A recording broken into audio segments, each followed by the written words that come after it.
Numbers chapters 14 and 15, and Psalm 90. Chapter 14. Then all the congregation raised a loud cry, and the people wept that night. And all the people of Israel grumbled against Moses and Aaron. The whole congregation said to them, "Would that we had died in the land of Egypt, or would that we had died in this wilderness. Why is the Lord bringing us into this land to fall by the sword? Our wives and our little ones will become a prey. Would it not be better for us to go back to Egypt?" And they said to one another, "Let us choose a leader and go back to Egypt."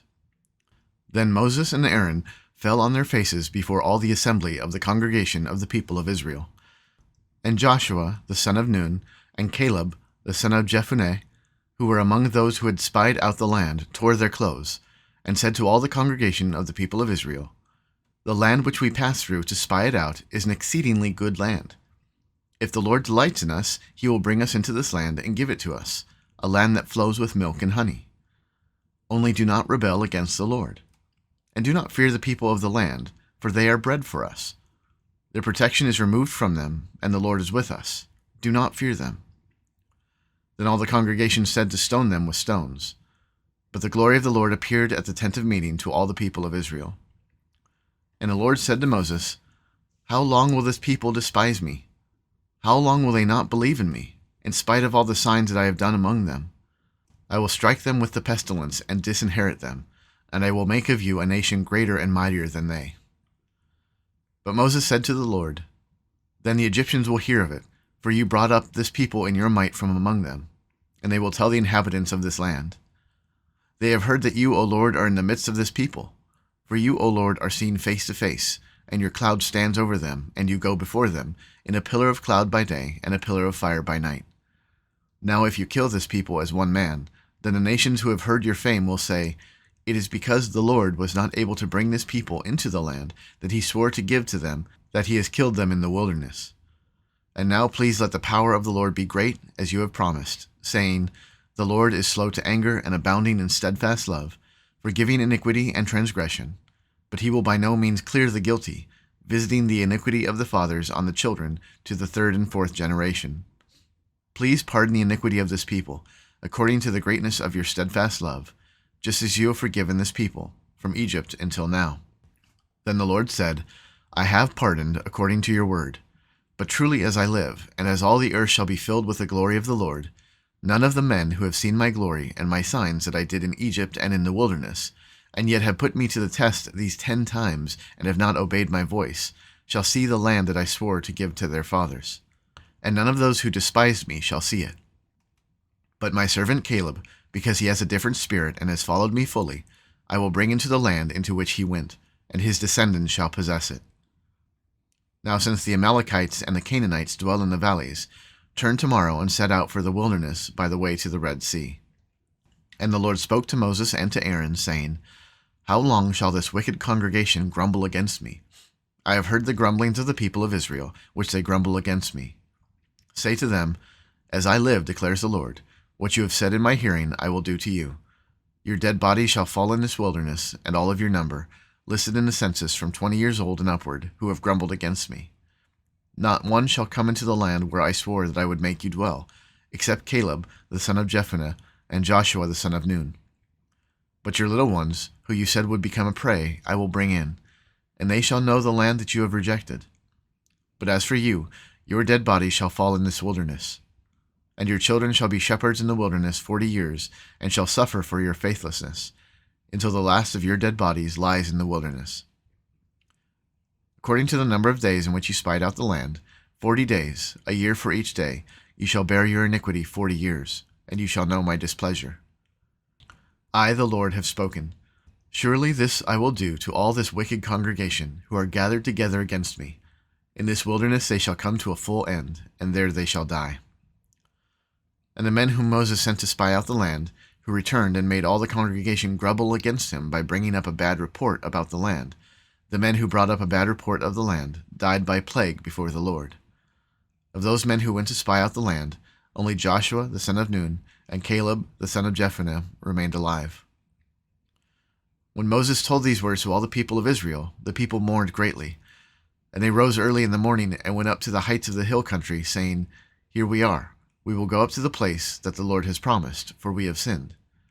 But Moses said, "Why are you now transgressing the command of the Lord, when that will not succeed? Do not go up, for the Lord is not among you, lest you be struck down before your enemies. For there the Amalekites and the Canaanites are facing you, and you shall fall by the sword. Because you have turned back from following the Lord will not be with you." But they presumed to go up to the heights of the hill country, although neither the ark of the covenant of the Lord nor Moses departed out of the camp. Then the Amalekites and the Canaanites who lived in that hill country came down and defeated them and pursued them, even to Hormah. Chapter 15. The Lord spoke to Moses, saying, "Speak to the people of Israel and say to them, when you come into the land you are to inhabit, which I am giving you, and you offer to the Lord from the herd or from the flock a food offering, or a burnt offering, or a sacrifice, to fulfill a vow, or as a freewill offering, or at your appointed feasts, to make a pleasing aroma to the Lord, then he who brings his offering shall offer to the Lord a grain offering of 1/10 of an ephah of fine flour, mixed with 1/4 of a hin of oil, and you shall offer with the burnt offering, or for the sacrifice, 1/4 of a hin of wine for the drink offering for each lamb. Or for a ram, you shall offer for a grain offering 2/10 of an ephah of fine flour mixed with 1/3 of a hin of oil, and for a drink offering you shall offer 1/3 of a hin of wine, a pleasing aroma to the Lord. And when you offer a bull as a burnt offering or sacrifice, to fulfill a vow, or for peace offerings to the Lord, then one shall offer with the bull a grain offering of 3/10 of an ephah of fine flour mixed with 1/2 a hin of oil. And you shall offer for the drink offering 1/2 a hin of wine as a food offering, a pleasing aroma to the Lord. Thus it shall be done for each bull or ram, or for each lamb or young goat. As many as you offer, so shall you do with each one, as many as there are. Every native Israelite shall do these things in this way, in offering a food offering with a pleasing aroma to the Lord. And if a stranger is sojourning with you, or anyone is living permanently among you, and he wishes to offer a food offering with a pleasing aroma to the Lord, he shall do as you do. For the assembly there shall be one statute for you and for the stranger who sojourns with you, a statute forever throughout your generations. You and the sojourner shall be alike before the Lord. One law and one rule shall be for you and for the stranger who sojourns with you." The Lord spoke to Moses, saying, "Speak to the people of Israel and say to them, when you come into the land to which I bring you, and when you eat of the bread of the land, you shall present a contribution to the Lord. Of the first of your dough you shall present a loaf as a contribution. Like a contribution from the threshing floor, so shall you present it. Some of the first of your dough you shall give to the Lord as a contribution throughout your generations. But if you sin unintentionally, and do not observe all these commandments that the Lord has spoken to Moses, all that the Lord has commanded you by Moses, from the day that the Lord gave commandment, and onward throughout your generations, then if it was done unintentionally, without the knowledge of the congregation, all the congregation shall offer one bull from the herd for a burnt offering, a pleasing aroma to the Lord, with its grain offering and its drink offering, according to the rule, and one male goat for a sin offering. And the priest shall make atonement for all the congregation of the people of Israel, and they shall be forgiven, because it was a mistake, and they have brought their offering, a food offering to the Lord, and their sin offering before the Lord for their mistake. And all the congregation of the people of Israel shall be forgiven, and the stranger who sojourns among them, because the whole population was involved in the mistake. If one person sins unintentionally, he shall offer a female goat a year old for a sin offering. And the priest shall make atonement before the Lord for the person who makes a mistake, when he sins unintentionally, to make atonement for him, and he shall be forgiven. You shall have one law for him who does anything unintentionally, for him who is native among the people of Israel, and for the stranger who sojourns among them. But the person who does anything with a high hand, whether he is a native or a sojourner, reviles the Lord, and that person shall be cut off from among his people. Because he has despised the word of the Lord, and has broken his commandment, that person shall be utterly cut off. His iniquity shall be on him. While the people of Israel were in the wilderness, they found a man gathering sticks on the Sabbath day. And those who found him gathering sticks brought him to Moses and Aaron, and to all the congregation. They put him in custody because it had not been made clear what should be done to him. And the Lord said to Moses, "The man shall be put to death.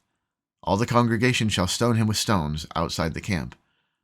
And all the congregation brought him outside the camp, and stoned him to death with stones, as the Lord commanded Moses. The Lord said to Moses, "Speak to the people of Israel, and tell them to make tassels on the corners of their garments throughout their generations, and to put a cord of blue on the tassel of each corner. And it shall be a tassel for you to look at and to remember all the commandments of the Lord, to do them, not to follow after your own heart and your own eyes, which you are inclined to whore after. So you shall remember and do all my commandments, and be holy to your God. I am the Lord your God, who brought you out of the land of Egypt to be your God. I am the Lord your God." Psalm 90. A prayer of Moses, the man of God. Lord, you have been our dwelling place in all generations. Before the mountains were brought forth, or ever you had formed the earth and the world, from everlasting to everlasting, you are God. You return a man to dust, and say, "Return, O children of man." For 1,000 years in your sight are but as yesterday when it is past, or as a watch in the night. You sweep them away as with a flood. They are like a dream, like grass that is renewed in the morning. In the morning it flourishes and is renewed. In the evening it fades and withers. For we are brought to an end by your anger. By your wrath we are dismayed. You have set our iniquities before you, our secret sins in the light of your presence. For all our days pass away under your wrath. We bring our years to an end like a sigh. The years of our life are 70, or even by reason of strength 80. Yet their span is but toil and trouble. They are soon gone, and we fly away. Who considers the power of your anger, and your wrath according to the fear of you? So teach us to number our days, that we may get a heart of wisdom. Return, O Lord. How long? Have pity on your servants. Satisfy us in the morning with your steadfast love, that we may rejoice and be glad all our days. Make us glad for as many days as you have afflicted us, and for as many years as we have seen evil. Let your work be shown to your servants, and your glorious power to their children. Let the favor of the Lord our God be upon us, and establish the work of our hands upon us. Yes, establish the work of our hands.